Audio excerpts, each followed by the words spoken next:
صدائے حریت جموں کشمیر سے اہم خبریں سنیے۔ عالمی وبا کورونا نے پوری دنیا کو اپنی لپیٹ میں لے رکھا ہے اور دنیا اس وبا سے بچنے کی تدابیر میں مصروف عمل ہے۔ دوسری جانب بھارت ان تمام تر وحشتوں کے باوجود گزشتہ 8 ماہ سے لاک ڈاؤن میں گھری کشمیری عوام کی تحریک آزادی کو دبانے کے لیے مقبوضہ کشمیر میں اپنی ریاستی دہشت گردی میں مسلسل اضافہ اور اپنی بربریت سے باز نہیں آ رہا۔ ضلع بارامولہ کے سوپور علاقے میں بھارتی فوجیوں نے گھر گھر چھاپوں اور تلاشیوں کے دوران 50 سے زائد افراد کو گرفتار، گھروں میں توڑ پھوڑ اور مرد و زن پر تشدد کیا ہے۔ مقبوضہ کشمیر میں گزشتہ برس 5 اگست سے جاری بھارتی فوجی لاک ڈاؤن نے کشمیری عوام کو نفسیاتی طور پر بری طرح متاثر کیا ہے۔ ماہرین صحت کا کہنا ہے کہ کورونا وائرس کے شبے میں گرفتار کیے گئے لوگوں کا کہنا ہے کہ انہیں کورونا وائرس کی وجہ سے نہیں بلکہ تحریک آزادی کے ساتھ وابستگی کی پاداش میں گرفتار کیا گیا۔ رڈونی کھڈونی کولگام میں گزشتہ روز نامعلوم افراد کے حملے میں زخمی ہونے والا ریٹائرڈ فوجی اہلکار عبدالحمید ساکن بچرو کولگام دم توڑ بیٹھا ہے۔ اس واقعے کے فوراً بعد بھارتی فوج نے علاقے کو گھیرے میں لے کر گھروں میں تلاشیاں اور توڑ پھوڑ کی ہیں۔ وزیر اعظم آزاد جموں کشمیر راجہ فاروق حیدر نے اپنے ٹویٹر بیان میں کہا ہے کہ بھارتی فوج کی جانب سے کنٹرول لائن پر بلا اشتعال فائرنگ اور جنگ بندی کی مسلسل خلاف ورزی سے نہ صرف عام لوگوں کا جانی نقصان ہو رہا ہے بلکہ کورونا وائرس کے خلاف علاقے میں جاری کوششوں کو بھی نقصان پہنچ رہا ہے۔ یہ وقت ہے کہ عالمی برادری فسطائی بھارتی حکمرانوں کو نکیل ڈال دیں۔ دنیائے کرکٹ کے معروف کھلاڑی شاہد خان افریدی نے کورونا وائرس کے متاثرین کے لیے ایک پاک بھارت میچ کی تجویز کی مخالفت کرنے والے سابق بھارتی کپتان کپل دیو کو آڑے ہاتھوں لیتے ہوئے کہا ہے کہ میں نے بھارت میں غربت کے باعث لوگوں کو کچرے میں سے کھانا چن کر کھاتے ہوئے دیکھا ہے۔ خبریں ختم ہوئیں۔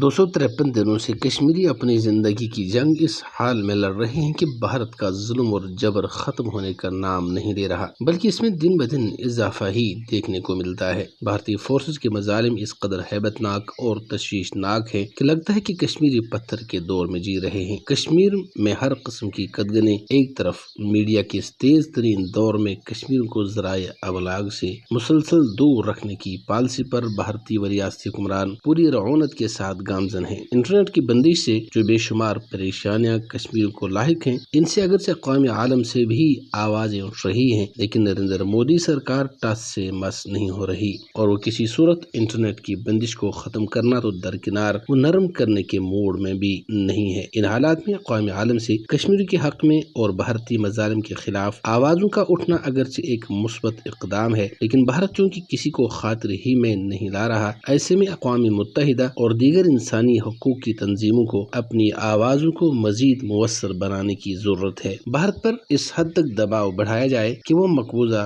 جموں کشمیر میں غیر انسانی، غیر اخلاقی اور غیر قانونی اقدامات سے باز آئے اور ریاستی عوام کو تمام حقوق میسر آ جائیں جو دنیا کے کسی بھی خطے میں کسی بھی عام شہری کو دستیاب